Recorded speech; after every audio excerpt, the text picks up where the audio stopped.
Hamlet, William Shakespeare. To be or not to be?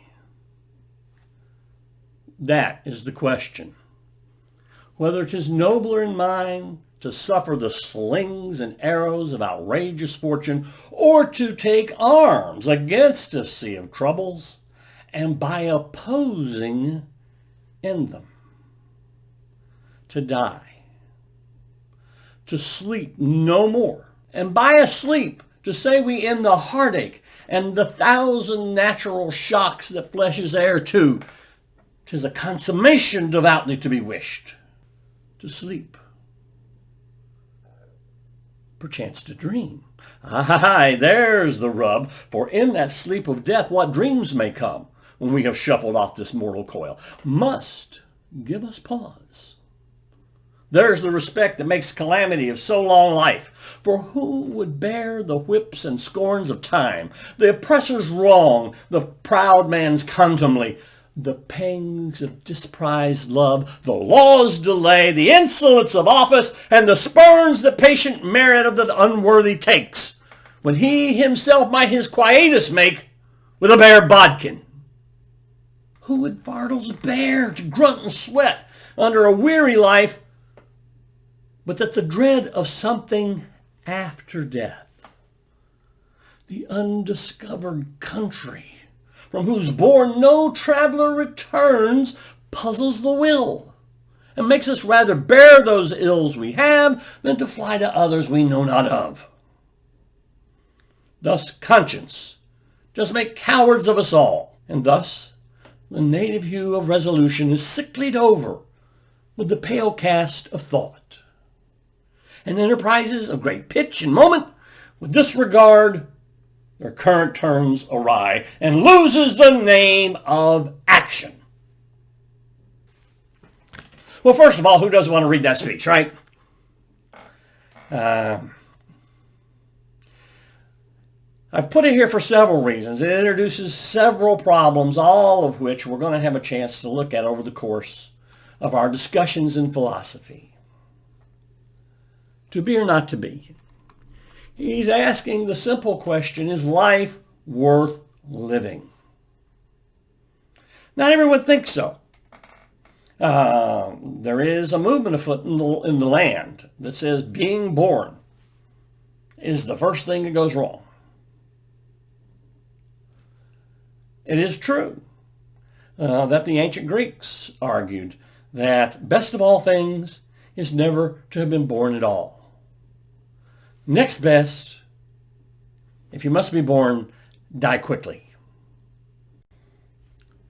The ancients understood that the world, the cosmos, the place we live, is not all rainbows and lollipops and unicorns. That in fact it's a fairly miserable place.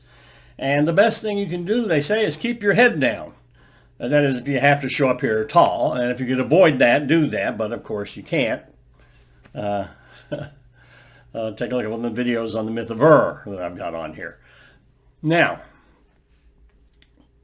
it's interesting that he's worried about the dreams, not a reality, the dreams that may come. He's not concerned about being tortured or being rewarded. He's just worried about dreams, upsetting dreams that will keep you awake. Otherwise, he said, who would bother putting up with all this stuff we have to put up with? He runs through a whole list of crimes against us that we could just get away from by burying our bodkin and making our quietus. But we don't know. We don't know. Death, that undiscovered country from whose bourne no traveler returns, except, of course, for Hamlet's father, who returns in the first act, and otherwise we wouldn't be making this speech now. The action that he's worried about not taking place at the end of the speech has been precipitated by his father, the ghost, who's returned from the dead to tell him who killed him. The father, that is, not Hamlet. Hamlet gets killed in the last act. God, can you imagine if people don't know that? Anyway, I also wanted a chance to make that comment about not knowing about death when it was clear that he does know about death. He does know some of what's coming. He could set all this aside if he would, but he doesn't. And that's worth thinking about. One of the challenges philosophy presents to us is taking on board a difficult conclusion.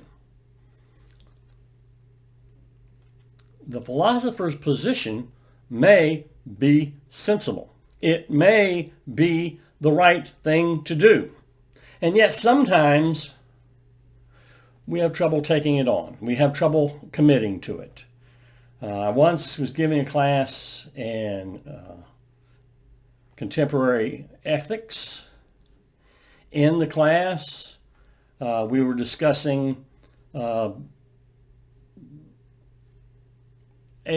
situation where what might make the most people happy, most people at large in the world happy, was to take a child away from its parents so that the child could have the advantages of a life where there was more wealth, more reach into the community, etc.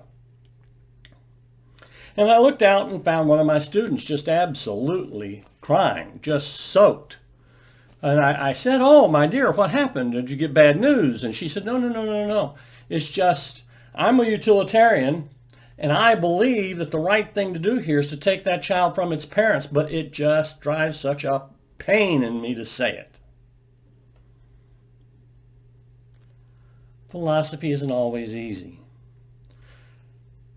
If Hamlet could just take on that surprising lesson from his father that, yes, you may be awake, but you get to go back to sleep. The father, we're told, will return to his sleep of death.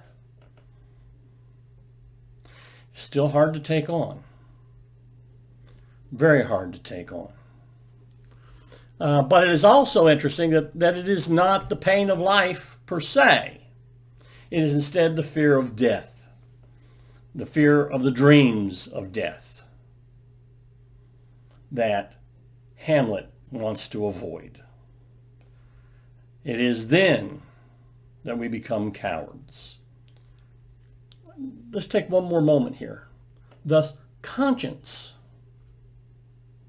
not consciousness, conscience, that moral feeling we have. Conscience makes cowards of us all.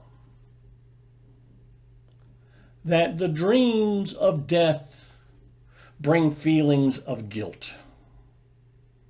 He's not concerned so much with his being a bad person. He's worried about being a bad son. He is saying to be or not to be, to avoid having to carry out the assassination of his uncle. And the fact that he might dream about his failure all through his sleep of death is why he cannot kill himself. The action here is not the action of not killing his uncle. The action here is not killing himself. At least that's how I read it. And how many interesting questions does it raise, philosophically speaking? So much, so much. This is how we learn philosophy from other places.